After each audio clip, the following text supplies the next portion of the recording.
สวัสดีค่ะผมมีพี่น้องทั้งหลายผมมีศรัทธาทั้งหลายวันนี้เป็นวันที่24เดือน2025วันนี้เราได้มายาวไหว้พระธาตุล้านตองเมืองเลนค่ะวัดพระเจ้าล้านตองเมืองเลนค่ะอันนี้เป็นพระวิหารเนาะที่ศรัทธาสมณศรัทธาในหมู่ศรัทธาทั้งหลายเป็นจนกันสร้างก็เป็นใหญ่งามเด็ดๆใช้เวลาอยู่6 ปีเงินนี่ซึ่งไปอยู่ประมาณ30 ล้านบาทวันนี้เขาที่โจกันมาเรียบรองอยู่หางเลยตอนนี้มีงาน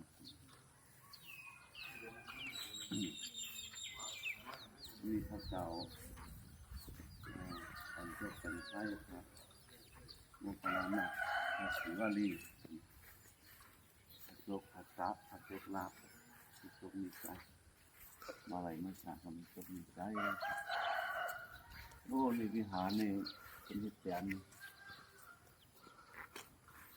นกอะนกตาแก่นิ้มจังมาเห็นหางอยู่นะเป็นที่แสนถึงเมื่อละที่แสนถึงมดมีนกน้อยมาจุกอยู่อีกนึงนกจอกแต่ไอ้ปิ่นมาเห็นหางนี้งามน้าของงานของงานแล้วทั้งของนางสมมติอันนี้เป็นยับยั้งหลายที่หลายตั้งนะเป็นมาซองยับยั้งวิหารนี่ก็ไปเห็ดคือสังเกตคือพระศิวลีว่าปั่นโจปั่นไส้ก็ปั่นโจปั่นลัด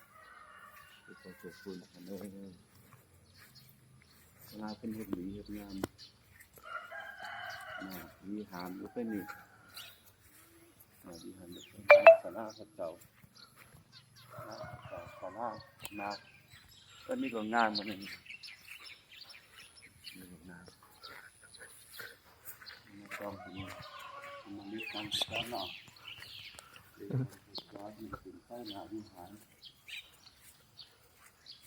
นี่เป็นนี่นะเป็นนักไว้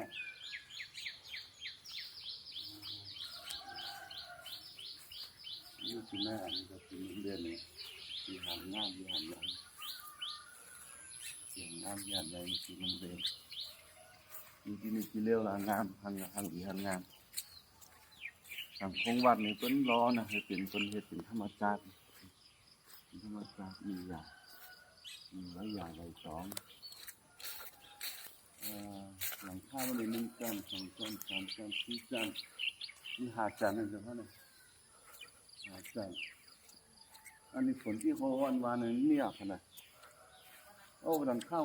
เนี่ยเนี่ยยังโจนี่เนี่ยมาได้หันกันแล้วล่ะหลังข้าววัดโฮเนี่ยวัดพระเจ้าล้านตองมันเล่นเนี่ยนี่แหละมาตั้งใจมาต่อไปให้มาเมืองเล่นเนี่ยยังไงมาลืมไว้พระเจ้าจุดอินทานเมืองเล่นนะครับเมื่อว่าคิดเหมือนตั้งนั่นเลยเราเพราะวัดมันเมื่อ200 ปีปุ่นมาเนี่ยมีเสื้อผ้าต่างหลายมาลูกไปศีรษะโหนไปจนสูงมากมาอยู่ที่200 ศพมาอยู่ที่นี่ประมาณ10 หอเฮิรนแล้วก็ที่หาก่อนนั้นไปในในเทินวันแล้วประมาณพระเจ้านอนอยู่ใต้ต้นไม้ทิพย์ต้นไม้ทิพย์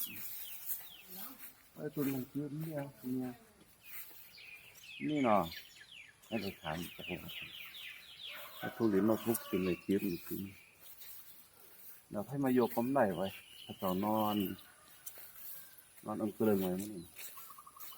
ให้ได้กินฮาร์ดครับเป็นว่าอยู่พวกผมได้เหรอพระเจ้าติดเลยนะพวกผมสุดท้ายก็มีสามัญหน่อยองค์หนึ่ง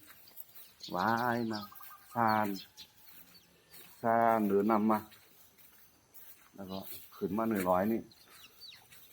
ก็มาพวกพระเจ้าอันเมื่อพวกพระเจ้านี่ก็มั่วแล้วก็หันสามัญนี่ฟ้องเมื่อแทง ผมในเนโคนางยิงสีหาผมมาหันสามเณรให้ถวายน้ำมาเด้อน้ำมันแห้งสามเณรสาเหลือนำเอาขึ้นมาเหนือนี่แล้วก็หลับตา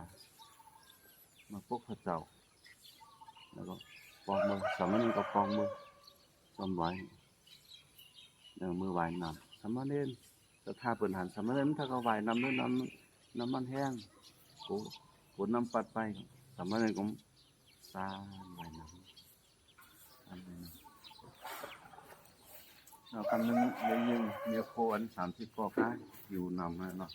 จะหับนำมาแล้วก็มาหันพระเจ้าปกแล้วอ่ะพระเจ้ามีปกแล้วก็ไปบอกศรัทธาเพิ่นก็จุกันมาหันแล้วก็จุกันมาอ้ามถึงเอาพระเจ้ามีเขาถึงหวานถึงเมืองปกกับในสามเณรหลับตามากำนึงพระเจ้าก็ปกยาว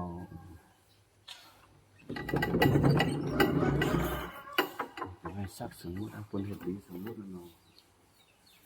เฮ็ดมันแล้วตายเจ้า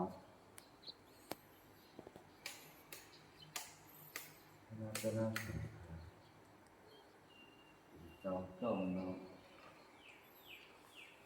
วันนี้เป็นตั้งค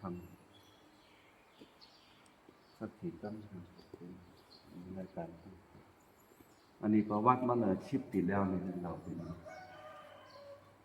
ชิปติดแล้วในเราไปเรียนมาแล้วใกล้ๆกันประวัติเจ้าเองสั่งเรื่องไปดูคลิปคนหนึ่งนั้นเอามาไว้พระเจ้าองค์พระเจ้านั้นตรงอันนั้นในวิหารนี้งานเป็นอย่างนี้ไทยนะที่บุกขับยาวิเศษสระพระเจ้าเสด็จลงมาจากเมืองสังตะวันตกสาตุสิตาแล้วมีต่อเป็นสัพติสีสารสัพติมังกรอะไรนี้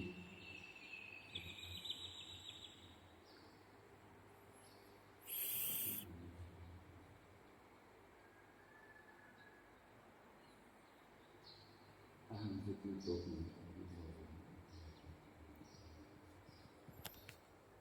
สติสัมปชัญญะอวิรัสสติตาปุถุชน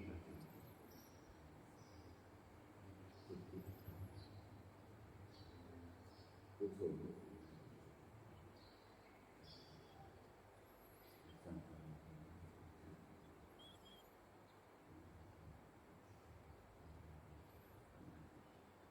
นั่นคือสติทำไมนี้ก็ไม่